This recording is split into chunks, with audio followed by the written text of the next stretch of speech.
Este foro está realizado para que ustedes puedan tener conocimientos de los expertos en la clínica en cada una de las especies. Siendo las 13 horas con 20 minutos, vamos a dar inicio al foro de la anatomía práctica veterinaria. Vamos a empezar, doctora Eurídice, en lo que es la importancia de la anatomía a la práctica veterinaria. Ella estudió la licenciatura en Medicina Veterinaria y Zootecnia de la Facultad de Medicina Veterinaria y Zootecnia de la UNAM. Su diplomado es en Medicina Interna Complementaria y está enfocado a pequeñas especies. Está haciendo estudios como tal en lo que es terapia neural. Tiene un diplomado y está certificada ante CONEVET. Ella se encuentra en Iguala Guerrero, una clínica veterinaria de pequeñas especies, la clínica veterinaria Anubis. Voy a comenzar a dar paso a la grabación. Mi nombre es Eurídice Salgado, soy médico veterinario, trabajo en la ciudad de Iguala de la Independencia y la doctora Morales hizo el favor de invitarme a platicar con ustedes sobre la importancia de la anatomía en la clínica y en la vida. Vamos a acordar que la anatomía se encarga del estudio de la forma, estructura, dimensiones, particularidades, trofismo, tono, localización, relaciones entre esos órganos, la circulación lineal y la inervación en los cuerpos. Entonces, la anatomía permite entender la organización básica de los cuerpos y los principios de funcionamiento de sus estructuras. En resumen, estructura y función en equilibrio y armonía. Esto ya lo saben. Y la anatomía no solamente es perros y los gatos en el aspecto clínico, sino la anatomía nos trasciende. La anatomía, el estudio de la anatomía implica mucho más allá de simplemente conocer huesos y músculos en los diferentes organismos. Vemos todas las especies, todas tienen particularidades, de todas hay que conocer para poder hacer aplicaciones en nuestra práctica diaria. Pero bueno, la pregunta en realidad es, ¿pero de verdad es tan importante la anatomía en mi vida y en la práctica profesional? ¿Es necesario conocer de anatomía? Básicamente, los que estudiamos veterinaria pensamos en curar, en ayudar a restablecer el orden, en superar una enfermedad y a partir de eso el estudio de la anatomía pues es fundamental para que podamos entender el funcionamiento normal de los cuerpos. ¿Qué es lo que utilizamos? Como veterinarios o como médicos en general, utilizamos como herramienta principal nuestras manos, llevando a sentir las características tónico-tróficas de los tejidos, de los diferentes tejidos, pudiendo detectar cambios en la estructura, en la forma, en el tamaño, en la consistencia, en la temperatura, pero habiendo entrenado de manera adecuada a nuestras manos. Nuestras manos son la aproximación que tenemos hacia los cuerpos de nuestros pacientes. Entonces, como veterinarios palpamos con las yemas de los dedos ejerciendo cierta presión en algunos puntos, suavemente al principio, luego un poco más de presión hasta hacer una presión profunda. Puede ser con la yema de los dedos o con la palma de la mano completa. Tocamos, por ejemplo, estructuras como las de la columna vertebral, pudiendo establecer si hay dolor, si hay alteraciones, si hay bultos, si hay cambios de temperatura que nos orienten hacia dónde hay alguna anormalidad, correlacionando lo que vemos clínicamente con lo que ven nuestras manos al hacer la palpación. En la clínica, por ejemplo, saber dónde localizar las diferentes estructuras, por ejemplo, el pulso femoral, con la mano en el tórax, sabiendo ponerla en qué espacios intercostales, podemos correlacionar el latido cardíaco con el pulso. Podemos distinguir si hay alteraciones en una oreja, en un oído, en la piel, en estructuras adyacentes al cráneo o en otras partes del cuerpo, siempre y cuando sepamos cuál es lo habitual, cuál es la normalidad, y a partir de ahí y de nuestra experiencia en la palpación podemos detectar esas anormalidades. Pueden ser anormalidades también físicas tan evidentes que pues bueno, no tengamos que palparlas, sino a simple vista se podrán ver. Utilizamos todos los órganos de nuestros sentidos. Por ejemplo, vamos a poner el estetoscopio, hay que saber en qué espacio intercostal ponerlo para auscultar según qué válvula necesitamos evaluar en nuestro paciente, cómo están los ruidos pulmonares, cómo podemos saber el roce pleural. Necesitamos saber anatomía para poder establecer a dónde me voy a aproximar. Quiero revisar el ojo, necesito saber particularidades del cráneo de los perros y de los gatos, por ejemplo, para saber si ese ojo está protruido, si es un ojo que está con enoftalmia, exoftalmia, que si tiene un movimiento o una lateralización que no sea la adecuada. Primero necesito saber qué es lo normal. También nos olvidamos a veces de que la anatomía incluye la inervación y la irrigación. Y el sistema nervioso central que está en el cráneo, está embovedado en el cráneo, sale la columna, la médula espinal protegida por la columna vertebral, y entre los espacios intervertebrales salen los nervios radiculares que van a ir a dar a los diferentes órganos. Entonces, si sé anatomía, si sé que hay relación entre el número de vértebras o alteraciones intervertebrales que puedan afectar un órgano, puedo localizarlas a través del conocimiento de esas terminales nerviosas, correlacionándolas con dermatomos, por ejemplo, para neurolocalizar una lesión y poder establecer un pronóstico, una propuesta terapéutica o saber qué es o hacia dónde tengo que ir con mi paciente. El sistema nervioso está dividido para poder ser estudiado en el somático, en el que tenemos control, como para que yo pueda mover mis manos, pueda cerrar mis ojos a voluntad, pero también está el sistema nervioso vegetativo. En el vegetativo nosotros no tenemos control y para su estudio se divide en simpático y en parasimpático, siendo el simpático el que excita y el parasimpático el que apaga o el que modula una respuesta. ¿Por qué es importante saber esto? Porque dependiendo de la lesión, por decir algo, un ejemplo, en mi columna, puedo saber qué fibras se están estimulando o se están apagando y se manifiesta clínicamente en una lesión en mi paciente. Entonces volvemos al punto anterior.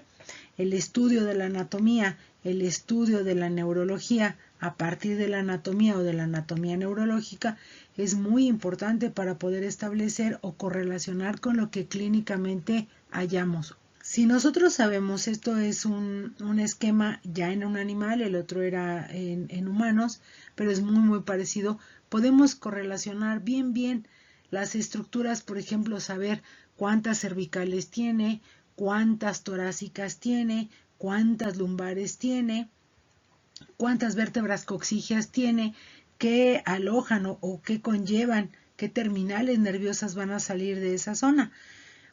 Una particularidad, en los humanos tenemos 12 costillas, 12 pares de costillas. En los perros tenemos 13 pares de costillas, pero ¿y en un caballo?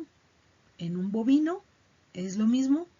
Las vértebras lumbares son las mismas en un dachshund que en un boxer y son las mismas que en un humano. Entonces esas particularidades en la anatomía hacen que uno pueda neurolocalizar una lesión y orientarnos para poder ayudar o establecer un mejor pronóstico de nuestro paciente. Hay que considerar también las variaciones de la conformación. Las variaciones de la conformación son amplias dentro de la misma especie, por ejemplo, en los perros o en los gatos, porque no tienen la misma estructura corporal un dachshund que un boxer o que un bisla. No tienen la misma función zootécnica, tienen o pueden tener diferentes estructuras anatómicas, formas anatómicas en los cráneos, y eso nos va a dar diferentes problemas. Entonces es necesario saber esas particularidades.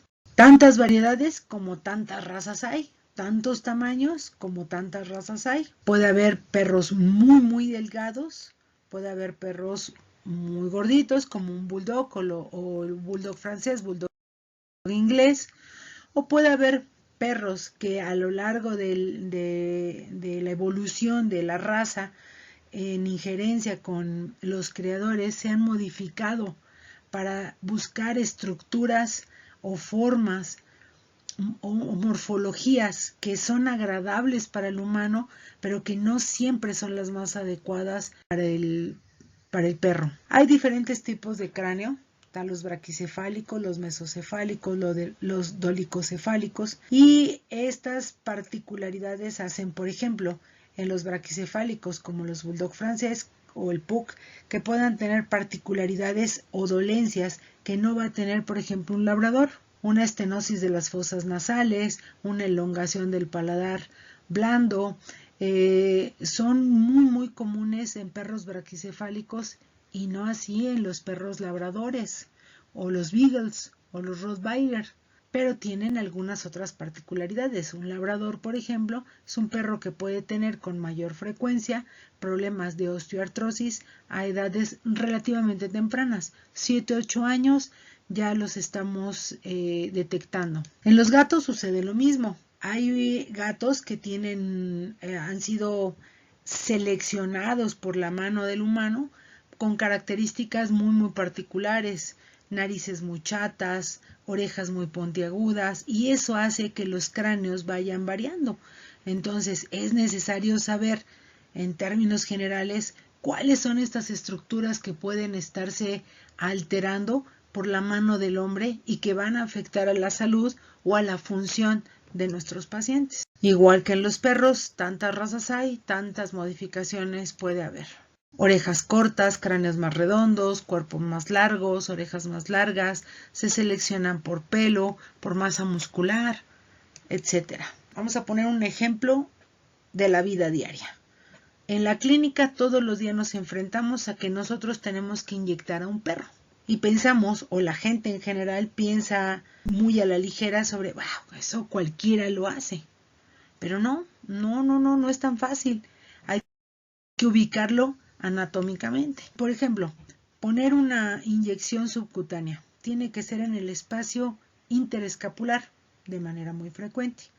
Hay que saber en dónde están las escápulas. Hay que saber que el perro carece de un hueso como el del humano, que es la clavícula, que nos da el movimiento rotatorio de la articulación del hombro. En el caso del perro, la articulación del hombro es una articulación que tiene cierto grado de limitación. Y a esa misma altura está la cervical 7 con la torácica 1, en donde en esa porción, más o menos en ese espacio, va a salir el plexo braquial, que va a inervar a todo el brazo. Entonces, una inyección puesta muy cranealmente en el cuello pudiera causar una irritación que se va a ver reflejada por dolor en el miembro anterior. Entonces, es importante saber que tenemos que localizar las escápulas, la cresta de la escápula, y colocar el medicamento en el espacio subcutáneo. Hay que saber dónde está el subcutis, que la piel tiene varios estratos, y colocar el medicamento en esa zona para causar el menor daño posible. Pero vamos a ver este ejemplo. Esta es una foto tomada de internet y es una inyección intramuscular. Vean en dónde está localizada y luego regresaremos a ello un poco más adelante. Es necesario establecer dónde se está poniendo la inyección. Tenemos que establecer dónde están las estructuras del hueso, el ilion, el isquion, la cabeza del fémur, la rodilla, ver la masa muscular, localizar dónde lo vamos a poner. Pero en humanos, ¿dónde se pone?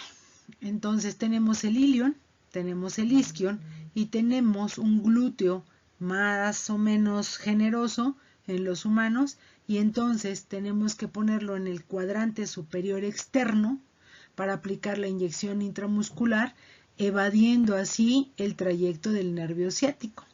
Si uno pone el medicamento en una nalga de un humano, entonces estamos poniendo en el músculo glúteo si lo ponemos en medio, cerca del trayecto ciático, y podemos causar una lesión.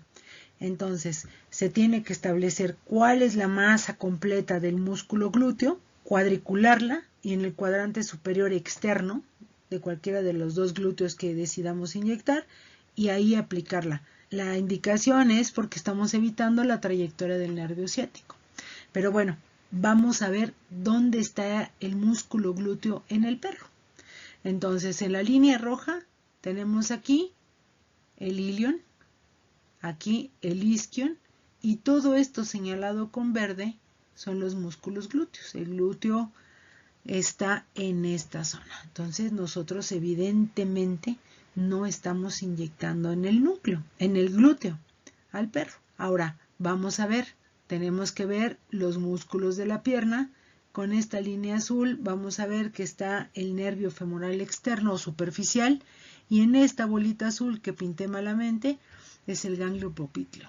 Entonces, esta masa muscular generosa, que es el bíceps femoral, si nosotros la retiramos, está aquí señalada, el bíceps femoral es el área de rosa, el área azul es el nervio superficial femoral, y entonces quitamos ese músculo y nos encontramos con rojo el ilion, el isquion, en un cuadrito en medio aquí, la cabeza del fémur, la rodilla. Si quito el músculo bíceps femoral, en amarillo me estoy encontrando el nervio ciático. Entonces, es importantísimo establecer que nosotros estamos inyectando en el bíceps femoral, en la pierna, y tenemos que evitar a toda costa llegar a la parte en donde está de la cara media del bíceps femoral. Tiene que ser un poco más superficial, evitando el nervio superficial femoral, el nervio ciático y el ganglio popliteo. Entonces, tenemos que establecer muy bien todas esas indicaciones anatómicas para evitar lesionar el nervio ciático y que entonces podamos causar una lesión permanente en nuestros pacientes. Por ejemplo, en esta niña que se llama Kira, esta lesión del nervio ciático va a causar una falta de propiocepción. En este otro es un cachorrito con una lesión más importante que puede dejarlo con una lesión de por vida. Va a haber una contractura por la mala posición, hay una hiperextensión de estos músculos que van a doler, hay una falta de propiocepción, no es el perro capaz de volver a su lugar el patita, y eso causa dolor, va a causar una lesión, va a cambiar la biomecánica completa de ese cuerpo por todos los años que le resten de vida. Entonces, poner una inyección intramuscular en un perro conlleva una responsabilidad porque podemos causar una lesión permanente. Este perro tiene incluso hipoplasia de los músculos, hipotrofia de los músculos, mejor dicho, tiene la mal posición de la patita y en hasta un cierto grado de incontinencia. Es una lesión del nervio ciático, pues mucho mayor. Pero vamos a ver, nos queremos dedicar a la cirugía, que eso también es algo que con muchísima frecuencia hacemos en la clínica. Es prácticamente todos los días. Todo el mundo ha castrado un animal. Entonces voy a castrar una hembra. Necesito saber en qué región está la vejiga, saber que abajo de la vejiga me voy a encontrar el cuerpo del útero y a partir de ahí salen los cuernos del útero hacia los ovarios que se encuentran localizados en la parte ventral de los riñones. Si yo sé anatomía, puedo localizarlos, puedo tocarlos y entonces saber que vienen suspendidos por un ligamento y que tienen un paquete vascular y nervioso que tengo que ligar y luego quitar. Entonces, abajo del cuerpo del útero me voy a encontrar con el recto. Es necesario solamente ubicar la vejiga, meter la mano, desplazar el recto con el dedo y venirse con el cuerno del útero. Si sé anatomía, puedo localizar con cierto grado de facilidad estas estructuras para poder hacer una cirugía con muy buenos resultados. Tengo un cráneo de un perro bulldog en donde lo voy a reparar o voy a tratar de corregir la elongación del paladar. Necesito saber cuánto de ese paladar voy a cortar. Necesito saber que si voy a arreglar la narina porque está muy cerrada, tengo que saber anatomía sobre esas estructuras y qué nervios van a dar a la cara. Si yo causo una lesión mayor, puedo causar una parálisis del trigémino, una parálisis laríngea, algo relativamente sencillo, puede complicarse mucho si yo no establezco efectivamente los bordes anatómicos, no sé la técnica y no tengo los materiales adecuados. Todo se sigue relacionando con la anatomía. Quiero hacer una cirugía laparoscópica, por razón de más, tengo un laparoscopio, pongo los puertos, inflo la cavidad y entonces lo estoy viendo en vivo sin mover nada. Tengo que saber a dónde voy a llevar esas pinzas para saber qué estructuras me voy a traer y voy a quitar. Voy a quitar un tumor, voy a quitar el vaso, necesito saber qué relaciona al vaso, qué es lo que hay, cómo está irrigado, qué tengo que suturar primero para poder hacer una esplenectomía. Una piómetra, pues es un uterote grandotote, pero tengo que saber que tiene además esto que es el mesenterio, tengo que localizar los ovarios, sé que los tengo que ligar, tengo que establecer dónde está el cuerpo del útero, la inervación, la vascularización, para que esa bolsa de pus pues no vaya a caer en la cavidad y no me vaya a causar un problema mayor. Entonces volvemos al punto inicial. La anatomía se está relacionando en todos los aspectos de mi práctica veterinaria. Este es un ejemplo de la anatomía felina. Si yo sé que el cráneo de un gato tiene una órbita que tiene un volumen muy grande, puedo saber que si hay enfermedades dentales, por ejemplo, o fracturas faciales, tiene procesos inflamatorios secundarios en músculos, tiene neoplasias en la cabeza, me van a afectar la posición del globo ocular, porque tiene una particularidad: la cuenca del cráneo no está cerrado. Eso es necesario saberlo, por ejemplo, como una particularidad. En el caso de la ecografía, también es una herramienta poco invasiva que me puede ofrecer mucha información, que puedo tener acceso fácilmente a ella en cualquier clínica, en cualquier práctica, pero necesito saber qué es lo que voy a buscar. Vamos a ver que tengo un animal que tiene un cuadro de dolor agudo abdominal. No sé qué es lo que tiene. Si sospecho, por ejemplo, de una piedra, necesito saber que tengo que llevar mi transductor hacia la última costilla, luego llevarla hacia la primera, segunda lumbar y me voy a encontrar con el riñón. Tengo que explorarlo, saber si es grande, si es pequeño, tomarle medidas, ver si tiene un litio o no. Luego seguir el recorrido, por ejemplo, de los uréteres hasta llegar a la vejiga y luego la vía urinaria para ver si hay piedras o no que me estén causando dolor, por ejemplo. Pero me puede causar dolor en la cavidad, ¿qué otra cosa? Pues el páncreas, el hígado, el intestino, una intususcepción, un cuerpo extraño.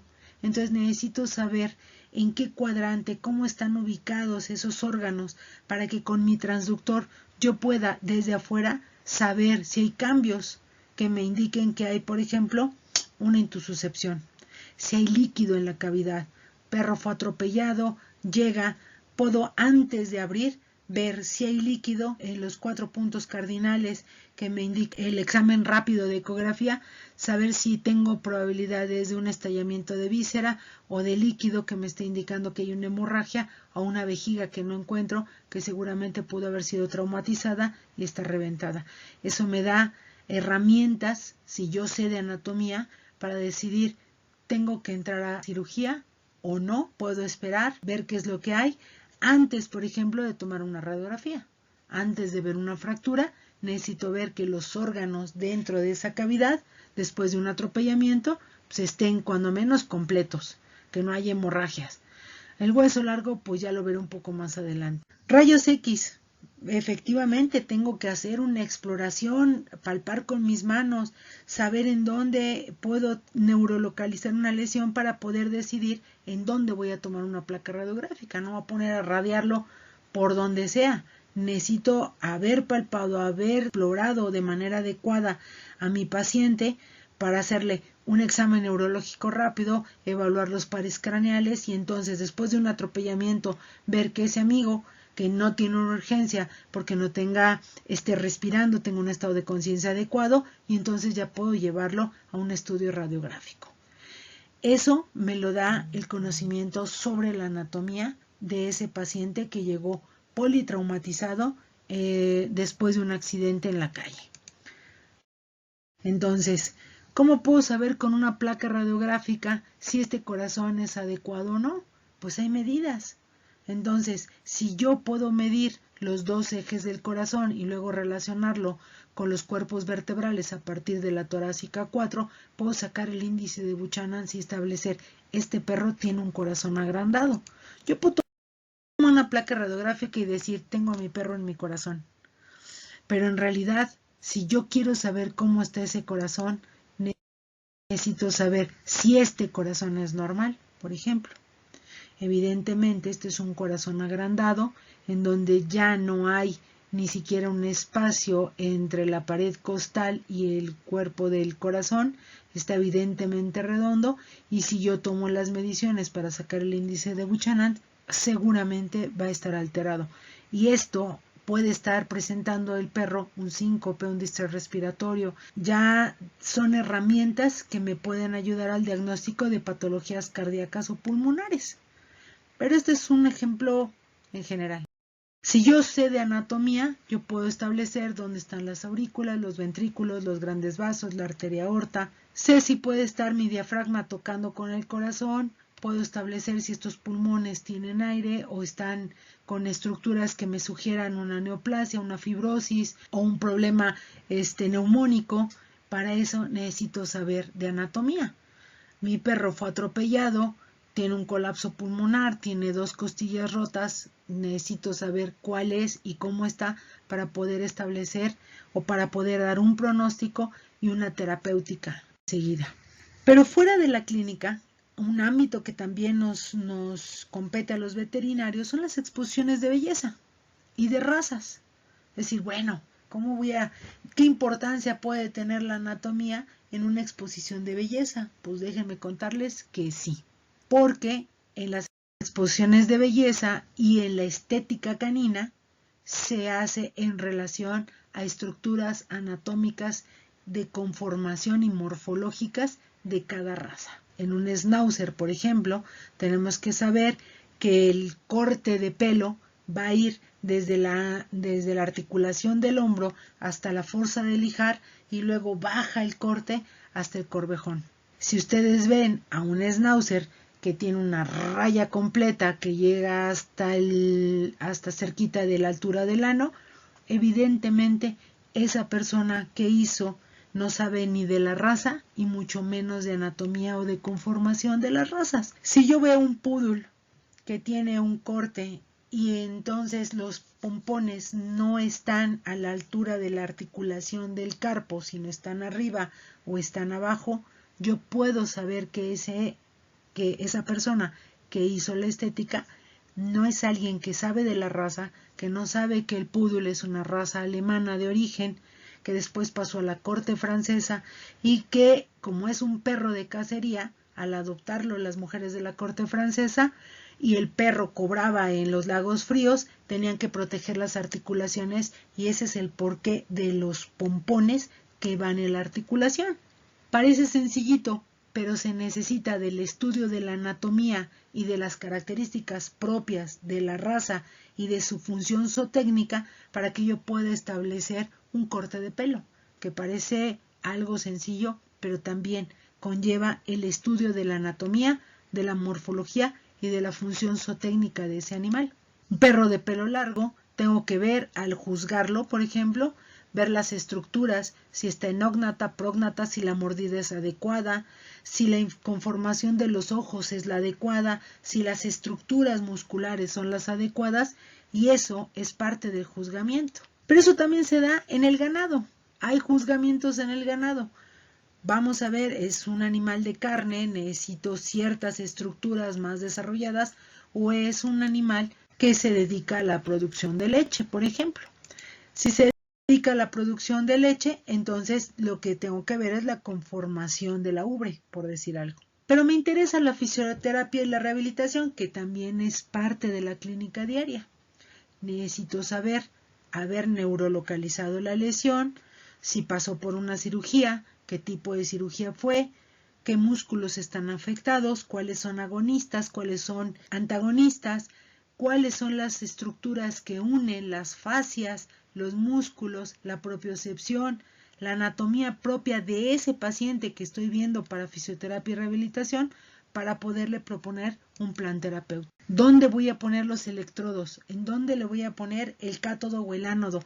Dependiendo de lo que necesito, dependiendo de mi evaluación anatómica y funcional y neurológica de ese paciente en particular, en donde tengo que ver qué músculos tengo que relajar si están espásticos o de contraer si eso es lo que necesita mi paciente. ¿Necesito estimular las fibras que conllevan la sensibilidad o necesito fuerza motora? Todo depende de cada paciente. También importante es saber que esas conexiones que platicábamos hace un momento que llevan los nervios radiculares tienen proyecciones a la piel y eso es parte de la anatomía. Si yo veo alteraciones tónico-tróficas al palpar una piel, puedo establecer el segmento de la columna del cual viene esa alteración neurotrófica. Si hay una hipoplasia, si hay hiperestesia, si hay hipoestesia, Si hay cambios de temperatura, lo puedo saber con mis manos, pero tengo que saber la base anatómica para que yo pueda establecer dónde está neurolocalizada la lesión. Si yo tengo un pico de perico como el que está en esta radiografía, puedo suponer que la lesión puede ser del tren posterior, pero tiene que ser neurona motora inferior, neurona motora superior, qué es lo que me dice mi paciente, y luego correlacionarlo con lo que sé de anatomía, con el estudio que tengo de la neuroanatomía, y entonces poder saber hacia dónde voy a pedir una placa radiográfica. Tengo un problema en donde el perro no puede defecar, tiene un megacolon, está con problemas para miccionar, por ejemplo. Entonces tengo que saber de qué porción de la columna están saliendo los nervios que van a dar hacia el cuello de la vejiga o hacia el colon, y entonces ver si hay alguna relación o no, y poder establecer la mejor manera de ayudar a ese paciente. ¿Tiene displasia? ¿Tiene fracturas? Pues necesito saber la anatomía. No es lo mismo un hueso largo que un hueso de un perro, por ejemplo, como un salchicha, que tiene los huesitos como si fueran en espiral. Entonces, en términos generales, tengo que saber todo. La anatomía engloba al animal completo, pero también engloba a su entorno. Es necesario establecer bien, si me dedico a lo que me dedique, ya vi que la anatomía tiene implicaciones en todos los aspectos de la práctica veterinaria. Y uno de los aspectos que también tiene es en la producción. Bueno, yo no me dedico a la clínica, pero me dedico a la producción. Volvemos a lo mismo. Tienes que ver qué tipo de animales estás creando, cuál es la función zootécnica, cuáles son el tamaño, las áreas de bienestar, cuánto alimento necesitas, cuánto está consumiendo, qué tipo de digestión lleva, para que tú puedas saberlo. Y eso es anatomía, no es otra cosa más que anatomía. En perros, en gatos, en caballos, en vacas, en las ubres, necesito ver la anatomía de esa ubre para saber si va a ser una buena reproductora o no, si la quiero reproducir, si quiero seleccionarlas o no. Eso que es producción también tiene que ver con la anatomía. Sean estabulados o sean extensivos, cualquiera de las explotaciones tengo que saberlas.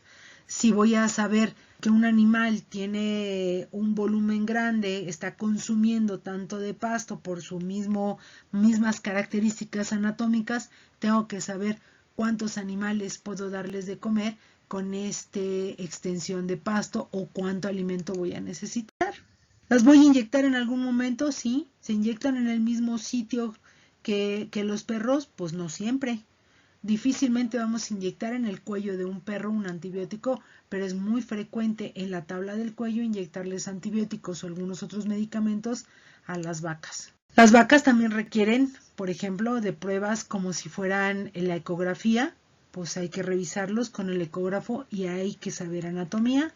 Voy a palparlas, volvemos a utilizar la mano, nuestra mano como una herramienta fundamental del conocimiento, y tengo que meterla a través del recto para establecer alteraciones, por ejemplo, en una gestación. Mi mano y el conocimiento que tenga yo sobre las estructuras me dicen qué es lo que hay o qué es lo que no hay. Hablemos también de que se necesita anatomía en la cadena de comercialización. Me dedico a la carnicería, necesito saber anatomía para poder establecer en una inspección como veterinario qué carne está en buen estado y cuál no, cuál voy a utilizar para un corte, cómo se va a comercializar de la mejor manera, cómo puedo revisar una canal y decir si este es apta para el consumo o no, esto no es normal. Necesito saber la normalidad, necesito saber anatómicamente una estructura bien para poder decir sí, esta canal puede irse al consumo humano. Y el consumo o la producción puede ser pues de cualquier tipo de rumiante, pequeños rumiantes, grandes rumiantes, caballos o cualquier otra especie. En los perros también necesito saber anatomía. No voy a poner en una carrera de galgos o no voy a hacer una carrera con un bulldog.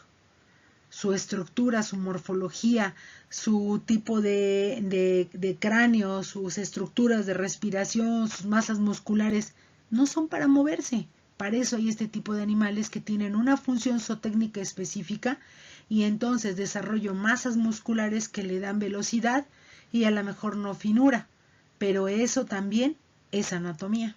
Pero ahora, trasciende la anatomía, trasciende toda la clínica también. Me voy a dedicar a la medicina integrativa. Me gusta la terapia neural, me gusta la acupuntura, me gusta la medicina regenerativa. Pues también necesitas saber anatomía. Porque si no sabes anatomía, entonces, ¿a dónde vas a llevar tu aguja de terapia neural? En un gatito, por ejemplo, que tiene súbitamente una parálisis del tren posterior, ¿puede tener una lesión de columna? Sí, pero también puede tener una lesión, por ejemplo, de un tromboembolismo.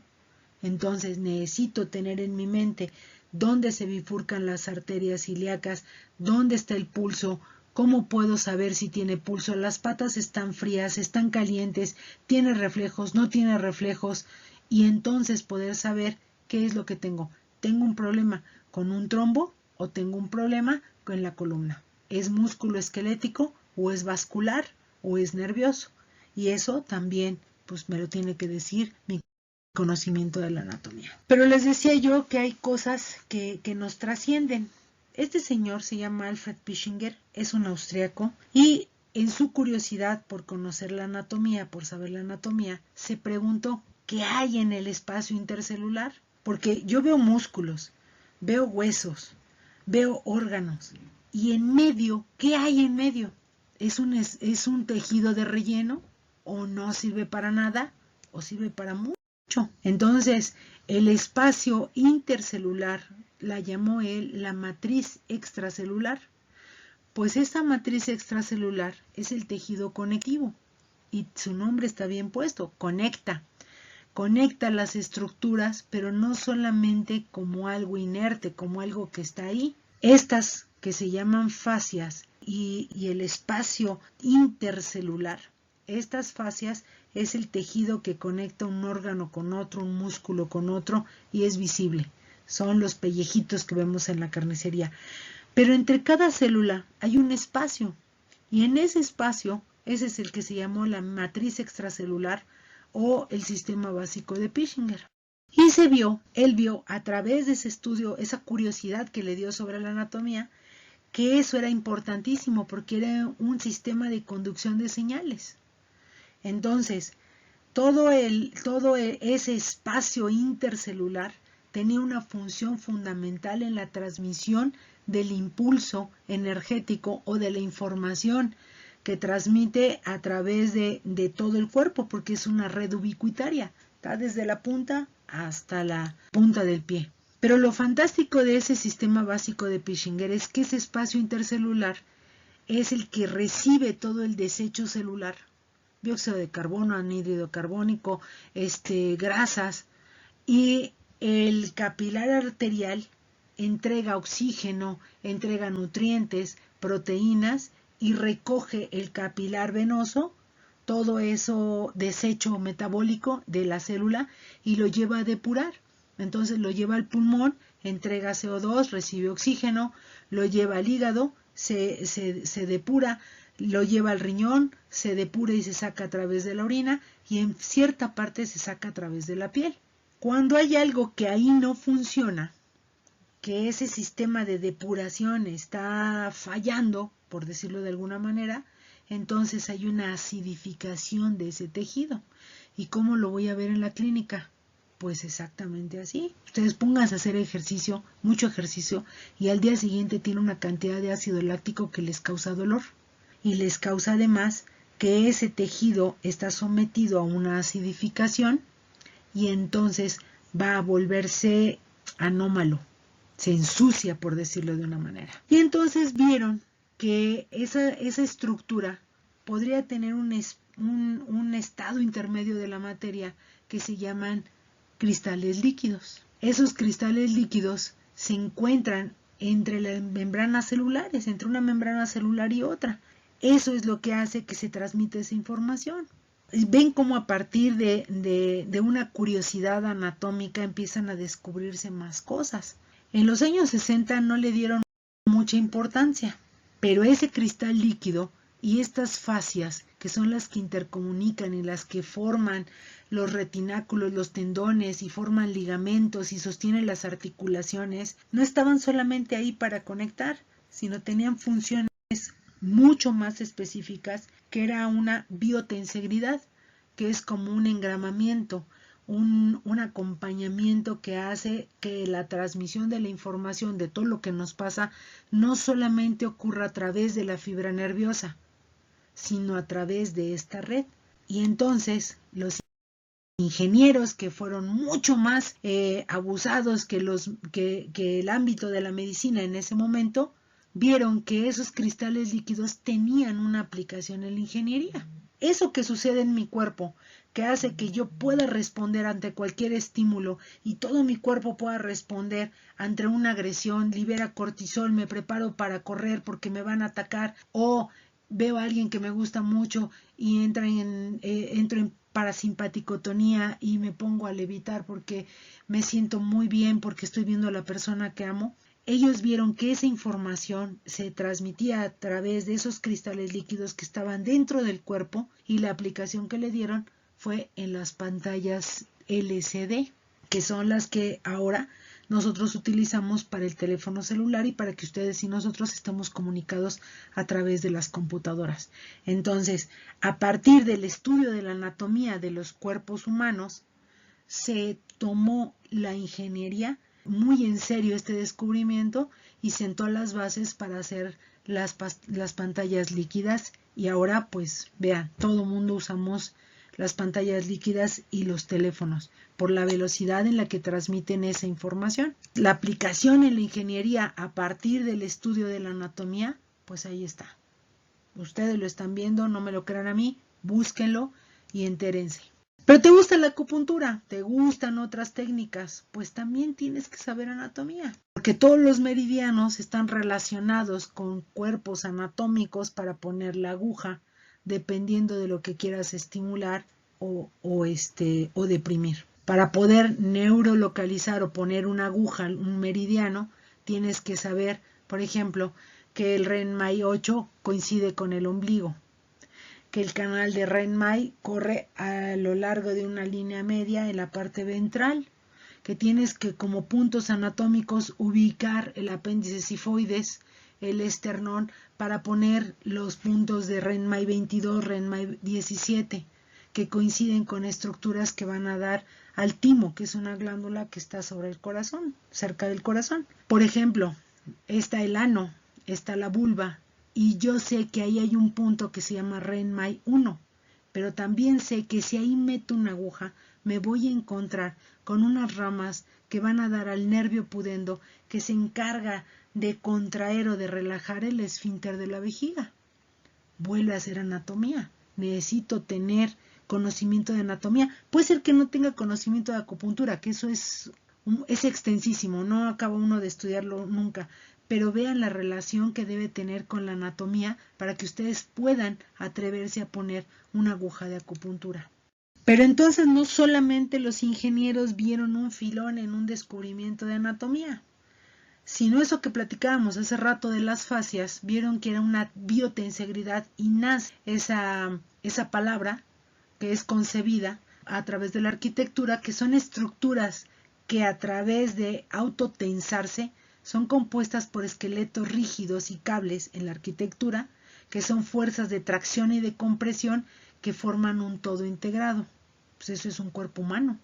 Ustedes, para mantenerse sentados en donde están ahorita, aunque no lo noten y no tengan conciencia de eso, necesitan tener fuerzas de tensión y de relajación, o sea, que los mantengan en una posición rígida. Para caminar necesitamos esas fuerzas. Entonces los ligamentos, las fascias son tan importantes para mantener orden en ese cuerpo y poder hacer que te muevas.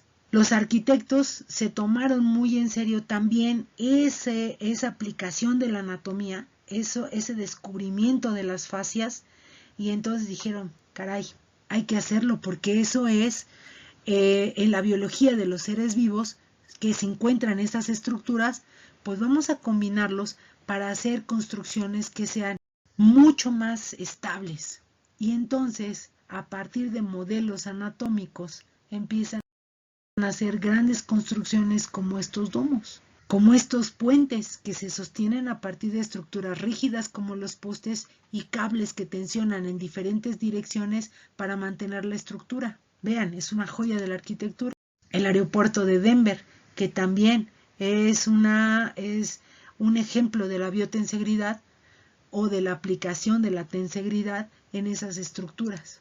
Vean estas que parecen carpas que se sostienen unas con otras y si se fijan simulan las fascias y sostienen la estructura. El sistema de tensegridad es un modelo visto a partir del estudio de la columna vertebral. ¿Cómo carajos la columna se sostiene si no es a partir de ligamentos, de fuerzas que contraen, que relajan para poderle dar esa estructura? Nosotros podemos mantenernos en pie, en un solo pie, a partir de someter a nuestro cuerpo a diferentes fuerzas. Unas fuerzas tensan, otras relajan y nos vamos haciendo hasta que nos podemos poner en cuclillas, nos podemos sentar, podemos tener a partir del conocimiento de las estructuras que forman nuestro cuerpo. Si no tuviéramos ese conocimiento, la arquitectura o la ingeniería no tendrían esas aplicaciones que al día de hoy nos hacen la vida mucho más fácil. Las fascias entonces le dan estructura, soporte y transmiten información, que eso es una de las cosas más importantes, la transmisión de la información a través de esas estructuras en fracciones de segundo. Pero hay aplicaciones también. ¿De qué me sirve ahora saber anatomía?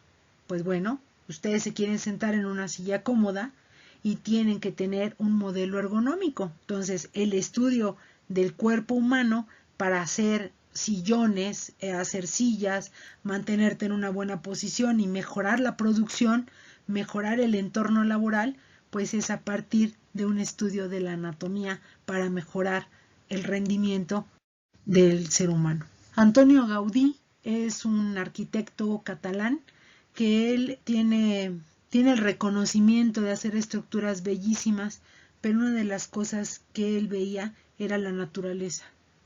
Estudiaba la anatomía de las plantas, la anatomía de los cuerpos, la anatomía de las manos para hacer todos los muebles, todas las estructuras que hizo. Si un día tienen tiempo y curiosidad, véanlo. Son estructuras y es un ícono en la ciudad de Barcelona, que es una de las más bonitas que hay en el mundo. Pues casi que para terminar, les quiero decir que la tensegridad, la anatomía, pues es lo que nos mantiene unidos. Es lo que nos debe unir como sociedad, como veterinarios, como todo. Si nosotros véanle lo bonito y todas las aplicaciones que puede tener la anatomía y que lo hace tan importante y tan fascinante para poderla recordar y para poderla tener. A final de cuentas, nuestro trabajo como veterinarios es mantener felices y sanos a tutores y pacientes, a los pacientes y a los tutores contentos. Pero esa es nuestra chamba. Pero nuestra chamba, hacerla bien, hacer nuestro trabajo de una manera adecuada, requiere estudio. Y una de las bases fundamentales es el estudio de la anatomía. Pues no me resta más que darle las gracias a la doctora Morales que tuvo a bien invitarme a platicar con ustedes. Y pues no voy a estar en vivo para poder responder sus preguntas, pero si tuvieran alguna duda, con muchísimo gusto se pueden comunicar al correo electrónico o es el teléfono de la clínica y pues estoy para servirles en lo que yo pueda ayudarles, pues ahí estoy. Muchas gracias.